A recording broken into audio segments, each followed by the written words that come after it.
Hey, good morning, everyone. This is David Chokes, of course. It's not my doppelganger. Um, so, um, so how do you start your days? All right. What? How do your days unfold for you? What is the primary thought process when you're engaging your day? Do you have a plan? Do you have a vision?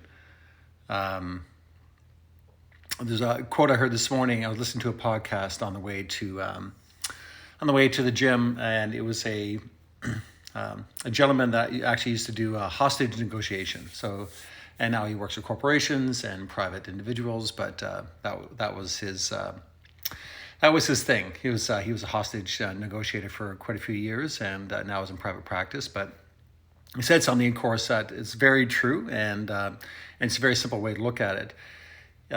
He just simply he made the comment, said that part of what he does for a living, he actually helps people develop clarity and vision, and just through language. But he said something very important, and just this one statement, you should sit with this for a long time and decide what that means to you, and decide if it's relevant. And what he said is that vision drives behavior. Right? Vision drives behavior. And of course, conversely, we could also say lack of vision also drives inactivity, right? So, a vision that we can have a vision for a life that is something that we're generating. It's a preferred vision of life, preferred vision of economics, preferred vision of relationships, preferred vision of personal health, right? A preferred vision of geography, where we'd like to live.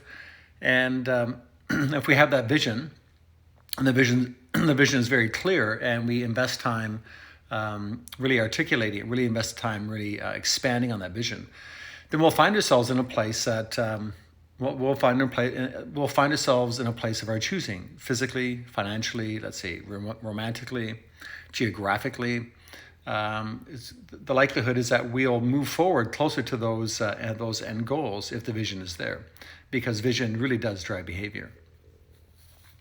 And there's another comment I was watching this morning, just before I was having my morning coffee at 5:30 this morning, and I was watching an interview between Jordan Peterson and Tim Ferriss, so two great minds.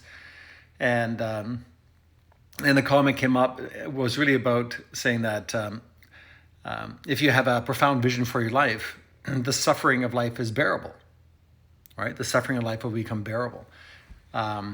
And there's a lot of conversation that you hear from various intellects, and of course from different philosophers and incredible writers from times gone by.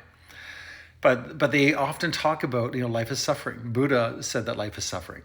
It's a Christian motif that life is suffering. And yet in this world that we live in now, we've never had it so good, and yet we seem to think life is terrible. But if you stick with the idea that life is suffering, I think the drive behind that statement is that everybody is at some point is going to die, right? You yourself are mortal, right? So you have a short span of time on this planet, and because of the amount of time that we have on this planet is so short, we really don't want to invest a whole lot of time keeping the truth from ourselves about our motives, about our fears, about the things that we really want, and also, more importantly, the impact. I was having a discussion with somebody last night, and I said, one of the things that I've really leaned into the last 4 or 5 years is exploring my death. and I'm a healthy guy, right? I invest a lot of money and time and effort in being as healthy as humanly possible. So I'm I'm obviously not hastening my demise forward. I'm not trying to die tomorrow, but I want to start wrestling with the idea of my mortality on this side of eternity, and the benefit of doing that is that it gave me an opportunity to really look at my life and decide what's important. It gave me an opportunity to look at my life and decide, where am I lying to myself? Where am I kidding myself? Where am I wasting time? Who am I wasting time with? How are my fears and insecurities robbing my life? And And these are really, they can be very challenging questions. They can be very challenging things to dig into. But but if we don't recognize the fact that we're mortal, we don't recognize the fact that we have there's the end of life is a reality. It's the only reality that we all share, because everything else will be is a giant variable. Death is the only part that we all have continuity on.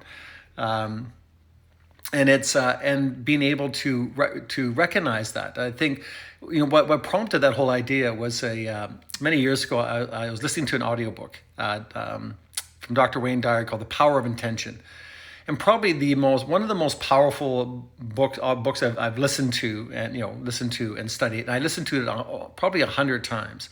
I used to have a client that lived a half hour away, so I'd leave the gym, I'd drive a half hour there, I'd listen to the audiobook, and I did that for 10 years, 3 times a week, to this older couple, old retired doctor and his wife. And with most things that I read, I don't remember everything that I read, but there's points that leap out at me that are very meaningful to me. And what leapt out at me at that book was 2 things actually, but the one more relevant to this conversation was that I think it was Dr. Wayne Dyer was quoting Carlos Castaneda, who is a anthropologist, and basically the statement was that people live their lives in the pretense that they'll never die. Right, so they keep the whole idea of the mortality, and they don't even attend to it, and they hide it. They hide it in the fog somewhere, so they never have to pay attention to the fact that, we're going to get old and die, and if we die by natural causes. And because they do that, they never actually have the opportunity to live. They never confront it with life, so they never look after the health issues. They never look after the economics. They don't aspire to be more than they are. They don't look to. They're not looking at pushing possibility forward into the next generation. So they're not thinking, 3, 4. I think it used to be the old idea was 7 generations. You want to think about your impact 7 generations forward, and because we're just thinking about the here and now. What's in it for me? What's in it for us? And we're have this very narrow bandwidth when we think about our time and our impact. And even though we're here for a very short period of time, the impact of our decisions lasts for generations. And our ancestors knew that, and somehow in our selfish society, we've completely forgotten that narrative, which is unfortunate because it's caused so much damage, and it's continued to cause so much social unrest because we're just society has become so self-indulgent and arrogant that we think that our actions only affect us. Right? It's just insane. But the idea around what Dr. Dyer was talking about, he said make sure that you make a decision on what mortality means to you on this side of eternity. Like don't wait until you're at your deathbed before you start freaking out. Oh my God, I didn't live my life. I mean, that's the fear. The fear of death is shouldn't be a fear for anyone, because that's the only place that we have continuity across all cultures. Don't let the fear of death scare you. Let the fear of not living your life terrify you. And that's, I think that was the point he was driving home. So that really kind of lit a fire under my ass for the most part, and really made me start thinking more and more about my impact and what am I doing with my life, and how, what's the impact I'm having with my children, with the people I work with. How truthful are my conversations? When I look in the mirror, how truthful I am to myself. Do I bear resentments and judgments of others? Sure as hell I do, right? part of being a human. And what do I do with those? If I have an opinion, if I have something I want to bring out to the world, do I have the right to say what I'm saying? So I'm an avid reader. I'm an avid student. I'm studying 2 parallel concepts. One is medical neuroscience. I'm also studying tantric philosophy, and they may seem completely polar opposite, but they run on very similar lines. And the reason why I dig so deep into some of this, some of the scientific and the esoteric material, because because our esoteric philosophy, and our esoteric spiritual ideas, been around for thousands of years. In fact, I'm trying to develop this concept, trying to develop this idea and the structure around what I call spiritual epigenetics. And so, the idea of spiritual epigenetics simply means this. And the word epigenetics, we've heard the term, and in case you don't know what it means specifically, it means epigenetics means above genetics, right? So something that's above your genetics that actually influences them. And so epigenetics refers to, how you think, how you feel, the world around you is offering all this stimulus, all these signals to the body, and the more chronic the signal, right, the more consistent the signal that's occurring, the more time it's being repeated, the more likely it is to influence your genes to go left or go right, for your genes, as I say, to express in a certain way. And so when I looked at the idea of spiritual epigenetics, in which is a lot of my work has been, and a lot of the consulting I do with individuals, is really around helping them understand what that looks like in them, what that looks like in their life. Personal development is just, it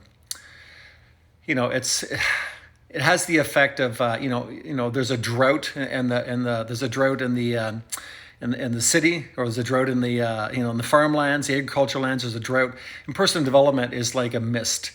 Right? Yeah, it's water, but it's just more of a tease than it is anything else. But when I got into the idea of spiritual epigenetics, and I started looking back over the thousands of years, and I realized that when humanity first started moving along on this planet, and again, if you're an evolutionist, you think it's been millions of years. If you're a creationist, you only think it's about 6,000. Regardless of the camp that you've been in, that part doesn't really matter. But what's really interesting, that there's only two things that actually ever existed chronically, which means something that was consistent stimulus on the body, right, on the mind and body, since man's been on the planet. And there's only two primary things that I can think of that were chronic, which means consistent. One was the need for physical movement, right? So physical movement, climbing, crawling, running, swimming, running, probably a lot of running, running away from predators. But physicality and all sorts of physicality, right? Very dynamic, very multi-directional. Up and down trees. Long periods of walking. Because we were quite nomadic. So chronic physical activity was built into us, which means, of course, that's built into our genetic structure, which tells me that our 3 hours of exercise a week out of 168 hours that we're alive is not going to do much. Now, it's better than nothing, but it's almost close to nothing. We're designed to move a lot. And I know that's an impractical idea, considering that most of us work in offices and we're sitting on our ass. But it does mean that we need to find multiple times a day to move out of that static, fixed posture, to give the body a chance to reintroduce movement on different planes of motion to the body. Right. So I have my yoga mat next to my table, and so I'll drop down and do maybe 15 minutes or sometimes a 30-minute yoga flow in the middle of the day. I train in the morning, but I give myself opportunity to do yoga. I sit on a Swiss ball when I'm working, so I can have more dynamic activity in my body, so I'm not statically fixed. And again, the idea that we are designed to move, and I want to introduce movement as many ways I can into my life, because that's going to keep me physically healthy, structurally healthy. But the spiritual epigenetic part was the other part. So aside from physical movement being, the chronic demand of humanity, because if you didn't move, you didn't eat, you didn't live. But in every culture on the planet, from as far back as we can assess, that we've actually had some sort of spiritual idea, some sort of mystical, transcendent view of the world. And yeah, there's a lot of superstition that there's some things, it's a good thing that some things kind of dropped off. But we can't forget the structure of it, and why the structure is so important, and why I think it's something that we're missing terribly in our modern world, is that because again, currently I'm studying medical neuroscience, because I want to understand how this works more specifically. I know that it does, but knowing that it does and being able to say, well, how does that work? I don't like not knowing, and not everybody's like this. But I just happen to be wired that way. So hence the neuroscience training. But think about this. Every time you have a thought, your thought process is neurochemical, right? So you have synapses, so the electrical synapses of course, which of course are they're chemical and electrical, right? So like acetylcholine and these various type of neurotransmitters. So they're electrical chemical transmission of ideas inside the brain, right? And the more chronically, the more repetition something fires. The more repetition of a thought that we think over time actually creates what we call these webs or these neural maps, right? So basically, it's like an ideology. So the more we think about something over time, the more chronically we get to think about it, right? So that generates behavior. So we end up, so neurons that fire together wire together. And this was an old idea from it was an old presupposition around how our minds actually work, right? And that's where chronic behaviors are hard to get out of, if you've been a smoker for a long time, or if you've been right-handed for a long time and now you have to use your left hand. It's very hard because we don't have the wiring for it. So since the dawn of man, we've thought and believed and acted as if there was some sort of spiritual transcendent other thing around us. And that actually influenced our day-to-day activity, influenced the way I saw the universe, how I related with nature, what I thought death meant, what I thought the birth of children, the rise and fall of the sun and moon, the change of seasons. Like everything was connected to that.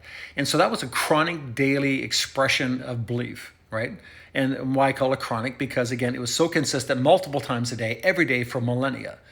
Right, so that not only changed the way the brain was how the brain functioned, but also changed the chemistry of the body. Because if I think a thought, if you're fearful, right? If you're fearful and you have a fearful thought, where do you feel it? Not in your head, right? You feel it in your guts, right? I have this gut-wrenching feeling of this anxiety. So the idea produces the chemistry, which is the emotion behind the thought. The chemistry affects every cell in the body. It affects your immunity, right? Cortisol levels go up. Of course, it affects your digestion. It affects how cells reproduce. So there's so many things that are going on simply by this way of thinking. So you can't tell me that for thousands of years, we thought a very specific way in every single culture, multiple times a day for millennia. And then we decided in the 21st century that's no longer necessary. We are out of our freaking minds. And I don't think you have to look very far to see exactly why that's an issue. And it's not, and the Christians don't own it and the Muslims don't own it. It's not that, but the power you see in some of those deeply entrenched ideas, that despite the catastrophe of religion, and there's lots of things that because humans, we just screw everything up, right?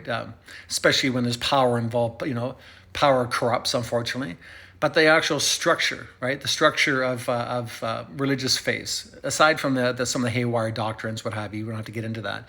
But the actual structure of morality, the actual structure of living a life, the actual structure of belief, the idea to contend with the fact that we're going to die, how we relate to each other as humans and as a society.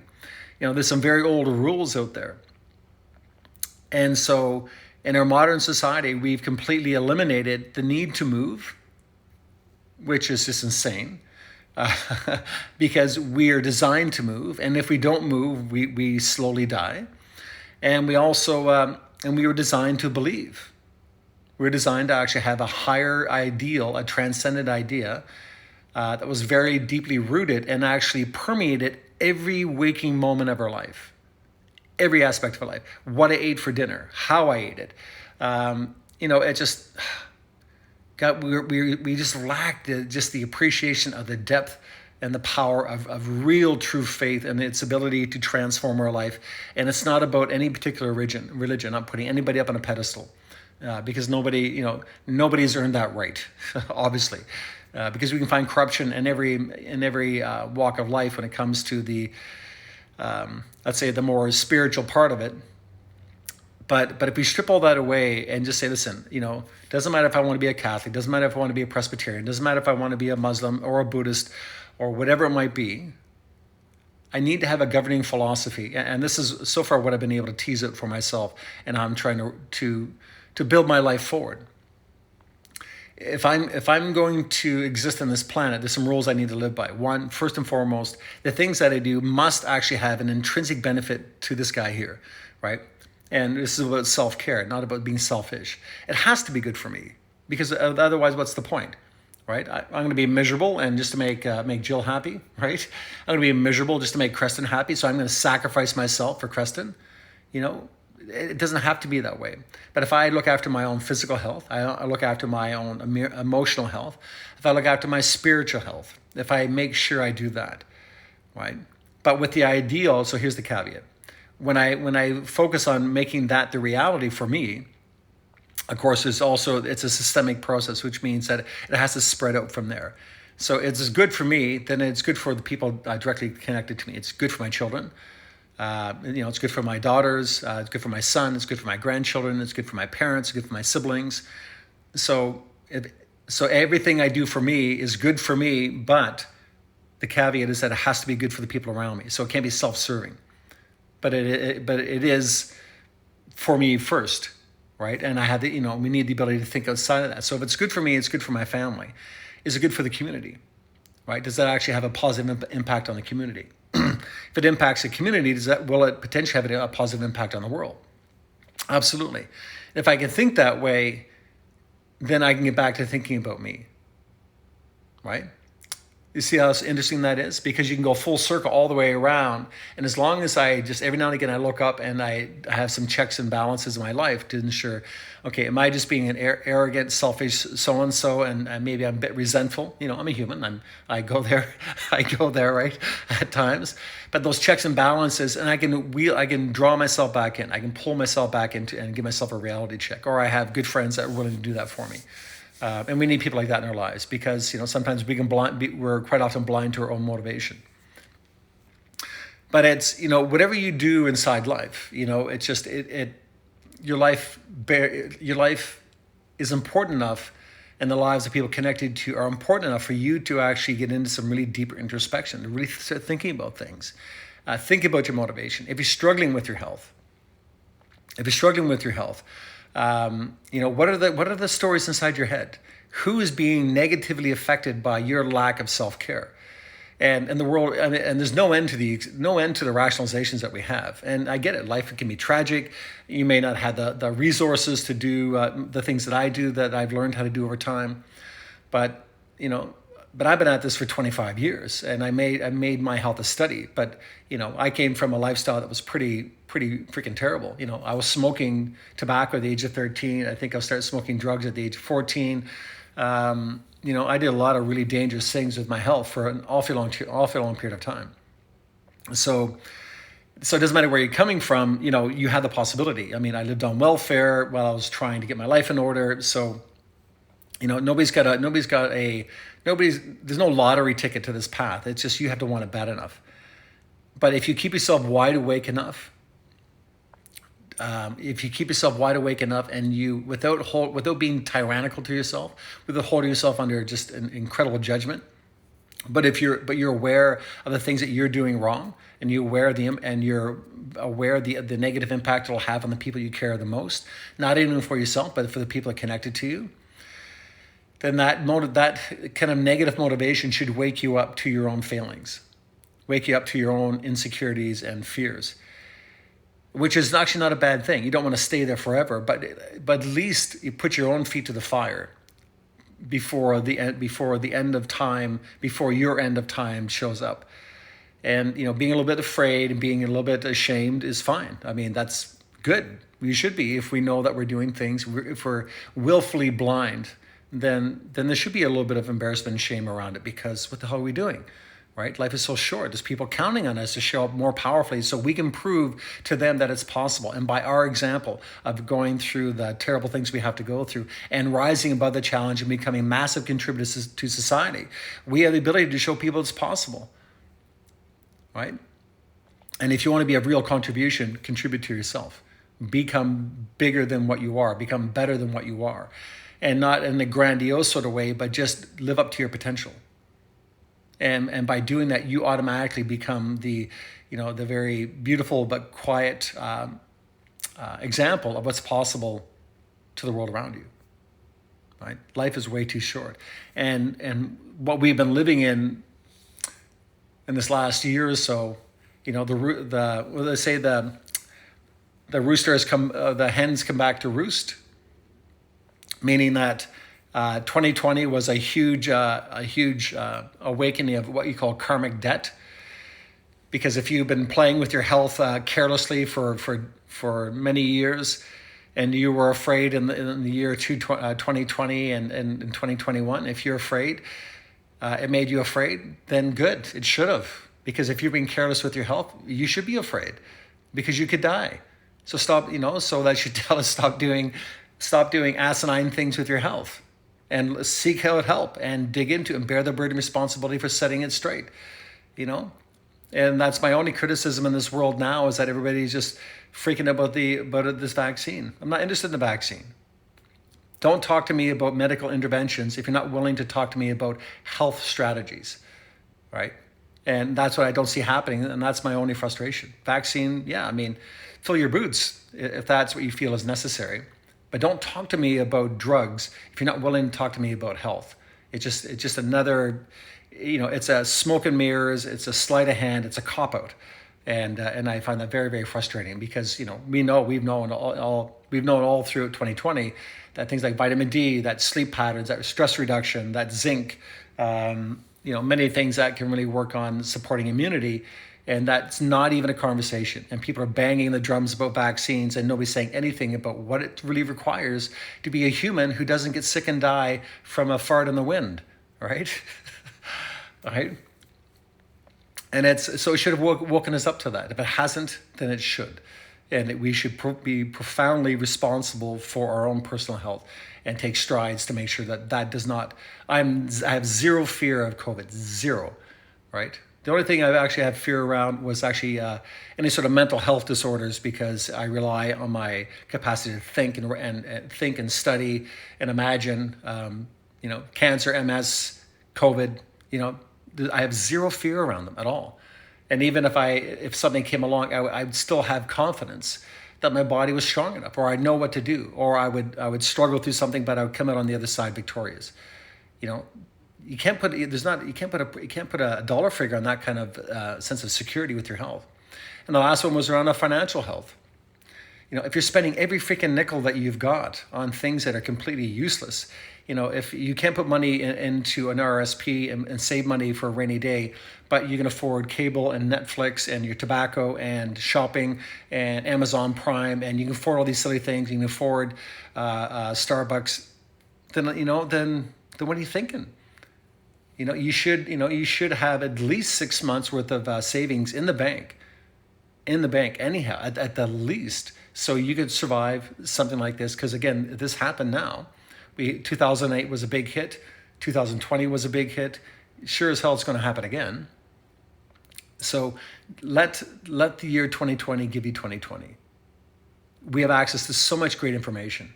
We just need to be much more self-aware and responsible and bear the burden of responsibility not only for our lives, but for the state of the world. Because we are here in this state here, economically, politically, spiritually, health-wise, environmentally. We did it, not them, we. Look in the mirror and we did it. We played a role. Willful blindness, the lack of courage to actually have a voice, the lack of personal responsibility to our own health, economics, it's just, Mother Teresa said, if everyone just swept their own back step, the whole world would be clean. So what can we do? And that's been my journey for the last 25 years, is constantly cleaning up, sweeping my back step, constantly trying to right the ship. And I find more and more as I go through, as I get older, I'm becoming much more philosophically bent and much more vocal, right? I'm one of those old people at the crosswalk that dares you to run them over. Come on, you bastard. Right? But it just, and I think I had these conversations merely because I care so deeply of the planet we live in, and I care so deeply the fact that I'm leaving whatever this is to my children and my grandchildren, and what the hell am I leaving for them? I'm only here for a blink, but I'm going to have great-great-grandchildren. I'm going to have great-great-great-great-great-grandchildren. I'm going to be in a scrapbook, 200 years down the road, and my lineage is going to look back and say, hey, there's great-great-great-grandpappy Dave. And Look what he tried to do with the world. Look what he tried to do with his intention. He was actually thinking about us.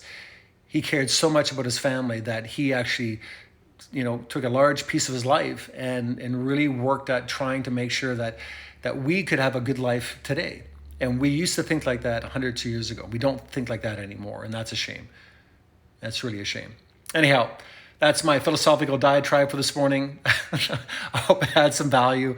If anything else, it's just, even if it pissed you off a little bit, I'm okay with that, as long as it made you think. And I'm not saying that I'm right. These are just philosophical ramblings of somebody who's really interested and somebody who really cares. And I don't know how else to get the message out there. All right. Have a beautiful day, folks. Thanks for hanging in with me. I really appreciate it. All right. Bye.